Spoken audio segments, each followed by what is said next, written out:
ಅಸ್ಸಲಾಂ ವಲೈಕುಂ ವರಹಮತುಲ್ಲಾ. ಸಹೋದರರೇ, ಹೇಗಿದ್ದೀರಾ? ನಾನು ನಿಮ್ಮ ಅಬೂರ್ ಅಜೀಜ್ ಸವಣೂರು. ಶಿವಮೊಗ್ಗ ಜಿಲ್ಲೆಯ ಸಾಗರ ತಾಲೂಕಿನ ಹಾಲಸಸಿ ಗ್ರಾಮದ ಸರ್ಕಾರಿ ಶಾಲೆಯಲ್ಲಿ ನಿನ್ನೆ ಇಡೀ ನಾಡೆ ಬೆಚ್ಚಿ ಬೀಳಿಸುವಂತಹ ಒಂದು ಅತ್ಯಂತ ನಿಗೂಢ ಹಾಗೂ ಭೀಕರ ಘಟನೆ ನಡೆದು ಹೋಗಿದೆ. ಯಾಕೆ ಈ ಘಟನೆ ಹೇಳುತ್ತಿದ್ದೇನೆ ಪ್ರಿಯರೇ? ಅಲ್ಲಿನ 1ನೇ ತರಗತಿಯ ಮುಗ್ಧ ವಿದ್ಯಾರ್ಥಿ 6 ವರ್ಷದ ಪುಟ್ಟ ಕಂದಮ್ಮ ಜೈನ್ ಶಾಲೆಯ ಆವರಣದಲ್ಲಿ ಎಂದಿನಂತೆ ತನ್ನ ಸಹಪಾಠಿಗಳೊಂದಿಗೆ ನಗುತ್ತಾ ಆಟವಾಡುತ್ತಿದ್ದಾಗ ಇದ್ದಕ್ಕಿದ್ದಂತೆ ಏಕಾಏಕಿ ನೆಲಕ್ಕೆ ಕುಸಿದು ಬಿದ್ದಿದ್ದಾನೆ. ಆ ಪುಟ್ಟ ಕಣ್ಣುಗಳಲ್ಲಿ ನೂರಾರು ಕನಸುಗಳಿದ್ದವು. ಆ ಪುಟ್ಟ ಹೆಜ್ಜೆಗಳು ಸಮಾಜದಲ್ಲಿ ದೊಡ್ಡ ಸಾಧನೆ ಮಾಡುವ ಹಂಬಲ ಹೊತ್ತಿದ್ದವು. ಹೆತ್ತವರ ಇಡೀ ಜಗತ್ತನ್ನೇ ಬೆಳಗಿಸುತ್ತಿದ್ದ ಆ ಮುಗ್ಧ ಮಗು ಶಾಲೆಯ ಅಂಗಳದಲ್ಲಿ ಮಲಗಿದ್ದ ಆ ಸ್ಥಿತಿಯನ್ನು ನೋಡಿ ಅಲ್ಲಿದ್ದ ಶಿಕ್ಷಕರು ಮತ್ತು ಇಡೀ ಗ್ರಾಮಸ್ಥರು ತಲ್ಲಣಗೊಂಡು ಆಸ್ಪತ್ರೆಯ ಕಡೆ ಓಡಿದ್ದಾರೆ. ಆದರೆ ಇಲ್ಲಿ ಒಂದು ಅತ್ಯಂತ ಆಳವಾದ ಪ್ರಶ್ನೆ ಮೂಡುತ್ತದೆ. ಆ ಕಂದಮ್ಮನಿಗೆ ಅಷ್ಟು ಚಿಕ್ಕ ವಯಸ್ಸಿನಲ್ಲಿ ಅಂಥದ್ದೇನು ಘೋರ ಆಪತ್ತು ಎದುರಾಗಿತ್ತು? ಅಷ್ಟಕ್ಕೂ ಆಸ್ಪತ್ರೆಯ ತುರ್ತು ಚಿಕಿತ್ಸಾ ಘಟಕದ ಒಳಗಡೆ ವೈದ್ಯರು ಆ ಮಗುವನ್ನು ಪರೀಕ್ಷಿಸುತ್ತಿದ್ದಾಗ ಹೊರಗಡೆ ಹೆತ್ತ ಕರುಳುಗಳು ಉಸಿರು ಬಿಗಿದಿಡಿದು ಕಣ್ಣೀರು ಹಾಕುತ್ತಾ ಕಾಯುತ್ತಿದ್ದಾರೆ. ಆ ಕ್ಷಣಗಳ ಹಿಂದಿರುವ ಅಸಲಿ ರಹಸ್ಯವೇನು? ಈ ಘಟನೆ ಹೇಗೆ, ಎಲ್ಲಿ, ಯಾಕೆ ಸಂಭವಿಸಿತು ಹಾಗೂ ವೈದ್ಯರು ನೀಡಿದ ಆ ಭೀಕರ ತನಿಖಾ ವರದಿಯಲ್ಲೇನಿದೆ ಎಂಬುದನ್ನು ನಾವು ಇಂದು ಸಾಕ್ಷ್ಯಾಧಾರಗಳೊಂದಿಗೆ ಹಂತ ಹಂತವಾಗಿ ವಿವರಿಸುತ್ತಾ ಹೋಗೋಣ. ಪ್ರೀತಿಯ ಸಹೋದರರೇ, ನಿನ್ನ ತಾನೇ ತನ್ನ ಪುಟಾಣಿ ಕೈಗಳಿಂದ ಶಾಲೆಯ ಬ್ಯಾಗ್ ಹೆಗಲೇರಿಸಿ ನಗುತ್ತಾ ಹೊರಟಿದ್ದ ಆ ಮಗುವಿಗೆ ಏನಾಗಿದೆ ಎನ್ನುವ ಭೀತಿಯಿಂದ ತಾಯಿಯ ಎದೆ ಒಡೆದು ಹೋಗುತ್ತಿತ್ತು. ಈ ಜಗತ್ತಿನಲ್ಲಿ ಹೆತ್ತ ಕರುಳಿಗೆ ತನ್ನ ಮಗುವಿನ ಪ್ರಾಣದ ಭಿಕ್ಷೆಗಿಂತ ದೊಡ್ಡ ಹಂಬಲ ಮತ್ತೊಂದಿಲ್ಲ. ಮುಂದೆ ನಡೆದದ್ದು ಯಾರೂ ಊಹಿಸಿರಲಿಲ್ಲ.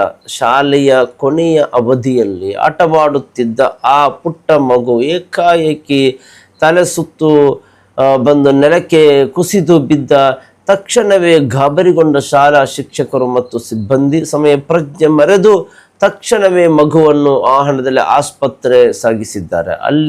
ಅಲ್ಲಿಯೇ ಕತೆಗೆ ಮತ್ತೊಂದು ಆಘಾತಕಾರಿ ತಿರುವು ಸಿಗುತ್ತದೆ ಮತ್ತು ಇಡೀ ಸಮಾಜದ ಬುಡವನ್ನೇ ನಡುಗಿಸುವಂತಹ ಒಂದು ಪ್ರಶ್ನೆ ಎದುರಾಗುತ್ತದೆ. ಆಟವಾಡುತ್ತಿದ್ದ ಮಗುವಿಗೆ ಯಾವುದೇ ಹೊರಗಿನ ಪೆಟ್ಟು ಬಿದ್ದಿರಲಿಲ್ಲ, ಯಾವುದೇ ಅಪಘಾತ ಸಂಭವಿಸಿರಲಿಲ್ಲ. ಆದರೂ ಅಷ್ಟು ಸಣ್ಣ ವಯಸ್ಸಿನ ಮಗು ಆಸ್ಪತ್ರೆಯ ಬೆಡ್ ಮೇಲೆ ಯಾವುದೇ ಚಲನೆ ಇಲ್ಲದೆ ಮಲಗಲು ಹೇಗೆ ಸಾಧ್ಯ ಎನ್ನುವ ನಿಗೂಢ ರಹಸ್ಯವನ್ನು ಅರಿಯಲು ಇಡೀ ಹಳ್ಳಿಯೇ ಆಸ್ಪತ್ರೆ ಮುಂದೆ ಜಮಾಯಿಸಿ ಪ್ರಾರ್ಥನೆ ಮಾಡುತ್ತಾ ಕಾಯುತ್ತಿತ್ತು. ಇಡೀ ದೇಶವನ್ನೇ ನಡುಗಿಸುವ ಆ ನೈಜ ವೈದ್ಯಕೀಯ ಕಾರಣ ಹಾಗೂ ಪೋಸ್ಟ್ಮಾರ್ಟಮ್ ವರದಿ, ಆ ಅಂತಿಮ ಭೀಕರ ಸತ್ಯ ಕೊನೆಗೂ ಹೊರಬಂದಾಗ ವೈದ್ಯರೇ ಕಣ್ಣೀರು ಹಾಕುತ್ತಾ ತಲೆ ತಗ್ಗಿಸಿ ನಿಂತಿದ್ದರು. ಹೌದು, ಆಸ್ಪತ್ರೆಗೆ ತಲುಪುವ ಮಾರ್ಗದ ಮಧ್ಯದಲ್ಲೇ ಆ ಪುಟ್ಟ ಜೀವ ಈ ಲೋಕವನ್ನು ಬಿಟ್ಟು ಇಹಲೋಕಕ್ಕೆ ತ್ಯಜಿಸಿದೆ ಎನ್ನುವ ಕಹಿ ಸತ್ಯವನ್ನು ವೈದ್ಯರು ಪ್ರಕಟಿಸಿದರು. ಕೇವಲ 6 ವರ್ಷದ ಆ ಬಾಲಕ ತೀವ್ರವಾದ ಹೃದಯಘಾತ ಒಳಗಾಗಿ ಮರಣ ಹೊಂದಿದ್ದಾನೆ ಎನ್ನುವುದು ಜೀರ್ಣಿಸಿಕೊಳ್ಳಲಾಗದಂತಹ ಸತ್ಯ ಬಯಲಾಯಿತು. ಆ ಮಗುವಿನ ಮೈಯತ್ ಎದುರು ನಿಂತು ಹೆತ್ತವರು ಹಾಕಿದ ಆಕ್ರಂದನ ಇಡೀ ಗ್ರಾಮವನ್ನೇ ಸ್ಮಶಾನ ಮೌನಕ್ಕೆ ತಳ್ಳಿದೆ.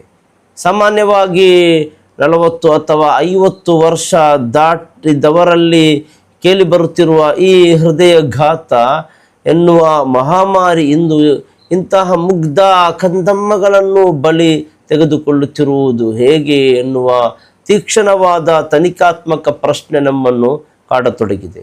ಪವಿತ್ರ ಕುರ್ಆನ್ನಲ್ಲಿ ಸೂರಾ ಲುಕ್ಮಾನ್ನ ಕೊನೆಯ ಆಯತ್ತಿನಲ್ಲಿ ಅಲ್ಲಾಹನು ಹೀಗೆ ಸಾರುತ್ತಾನೆ, ವಮಾ ತದ್ರಿ ನಫ್ಸುನ್ ಮಾದಾ ತಕ್ಸಿಬು ಗದಾ ವಮಾ ತದ್ರಿ ನಫ್ಸುನ್ ಬಿಅಯ್ಯಿ ಅರ್ದಿನ್ ತಮೂತ್. ಅಂದರೆ ಯಾವುದೇ ಜೀವಿಗೆ ತಾನು ನಾಳೆ ಏನನ್ನು ಗಳಿಸಲಿರುವೆ ಎನ್ನುವುದನ್ನು ತಿಳಿಯುವುದಿಲ್ಲ, ಮತ್ತು ಯಾವ ಭೂಮಿಯಲ್ಲಿ ತನಗೆ ಮರಣ ಬರಲಿದೆ ಎಂಬುದನ್ನು ತಿಳಿಯುವುದಿಲ್ಲ. ನಿಶ್ಚಯವಾಗಿಯೂ ಅಲ್ಲಾಹನು ಎಲ್ಲವನ್ನು ಬಲ್ಲವನಾಗಿದ್ದಾನೆ. ಇದೇ ಧರ್ಮ ಗ್ರಂಥಗಳ ಸಾರವನ್ನು ನಾವು ಹಿಂದೂ ಧರ್ಮದ ಪವಿತ್ರ ಭಗವದ್ಗೀತೆಯಲ್ಲೂ ಕಾಣಬಹುದು. ಹುಟ್ಟಿದ ಪ್ರತಿ ಒಬ್ಬ ಜೀವಿಗೆ ಮರಣವು ನಿಶ್ಚಿತ, ಮತ್ತು ಮರಣ ಹೊಂದಿದ ಜೀವಿಗೆ ಪುನರ್ಜನ್ಮವು ನಿಶ್ಚಿತವಾಗಿದೆ. ಸರ್ವ ಧರ್ಮಗಳು ಮರಣದ ಈ ಅಂತಿಮ ಸತ್ಯವನ್ನು ಒಪ್ಪಿಕೊಂಡಿದ್ದೆ. ಆದರೂ ಇಷ್ಟು ಸಣ್ಣ ವಯಸ್ಸಿನಲ್ಲೇ ಹೃದಯಘಾತ ಸಂಭವಿಸಲು ನಮ್ಮ ಇಂದಿನ ಬದಲಾಗುತ್ತಿರುವ ಸಮಾಜ ಮತ್ತು ಪರಿಸರ ವ್ಯವಸ್ಥೆ ಕಾರಣವೇ ಎನ್ನುವುದನ್ನು ನಾವು ಆಳವಾಗಿ ವಿಲೇಪಿಸಬೇಕಾಗಿದೆ.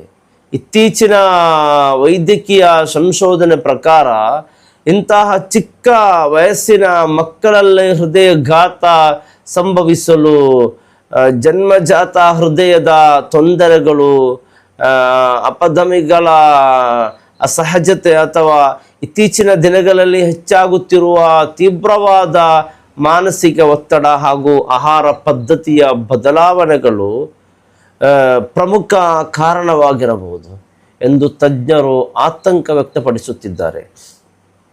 ಶಾಲೆಗೆ ಹೋಗುವ ಮುನ್ನ ಅಥವಾ ಆಟವಾಡುವಾಗ ಮಕ್ಕಳಿಗೆ ವಿಪರೀತ ಸುಸ್ತು ಕಾಣಿಸಿಕೊಳ್ಳುವುದು, ಎದೆನೋವು ಅಥವಾ ಉಸಿರಾಟದ ತೊಂದರೆ ಕಂಡುಬಂದಾಗ ಪೋಷಕರು ಅದನ್ನು ಸಾಮಾನ್ಯ ಸುಸ್ತು ಎಂದು ನಿರ್ಲಕ್ಷಿಸುವುದು ಇಂತಹ ದೊಡ್ಡ ದುರಂತಗಳಿಗೆ ನಾಂದಿಯಾಗುತ್ತದೆ. ಈ ಘಟನೆಯಿಂದ ನಾವೆಲ್ಲರೂ ಪ್ರೀತಿಯ ಸಹೋದರರೇ ಕಲಿಯಬೇಕಾದ ಅತ್ಯಂತ ಬಲವಾದ ಇಸ್ಲಾಮಿಕ್ ಮತ್ತು ಮಾನವೀಯ ಪಾಠವೇನೆಂದರೆ, ಮಕ್ಕಳು ಅಲ್ಲಾಹನು ನಮಗೆ ನೀಡಿದ ಅತ್ಯಂತ ಪವಿತ್ರವಾದ ಅಮಾನತ್ತಾಗಿದೆ. ಅವರ ಆರೋಗ್ಯ ಮತ್ತು ಯೋಗಕ್ಷೇಮವನ್ನು ಕಾಪಾಡುವುದು ಪ್ರತಿಯೊಬ್ಬ ಪೋಷಕರ ಹಾಗೂ ಇಡೀ ಸಮಾಜದ ಪರಮೋಚ್ಚ ಜವಾಬ್ದಾರಿಯಾಗಿದೆ.